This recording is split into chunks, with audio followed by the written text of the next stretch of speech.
We're here with Mr. Warford. So, do you have solar panels installed at your home? I do not. I did consider it, but where I live, I have a swamp cooler. So the electric bill consequently is about $30 a month during the summer. So it would take many, many years for a solar panel to pay for itself. So I did not get them. My neighbor does on both sides, but I have the swamp cooler, so don't need them.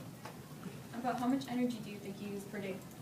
Very little, because as mentioned, I have the swamp cooler, and I keep the heat turned fairly low in the wintertime, and I have my Honda Civic. I've always had Civics for the last 20 years, and so they get really good mileage.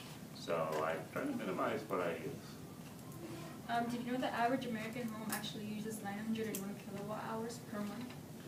That wouldn't surprise me. I know that I have friends who have big, what we call McMansions, you know, the big 5-bedroom houses, 5 and 6 bedroom houses here in the valley.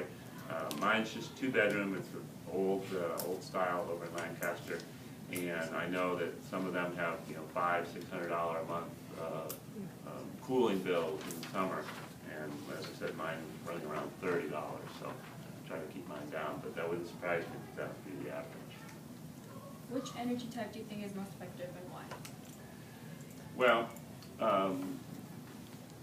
coal and gas, natural gas are all, you know, they are effective in terms of low cost and getting the job done, but there's the environmental problems with those, so it's important that we move away from those as time goes by. I wouldn't recommend an absolute halt to them from what I've read.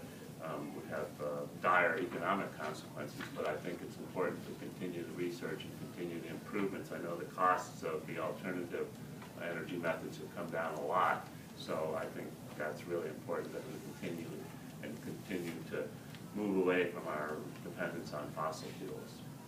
Okay, thank you, Mr. Warford.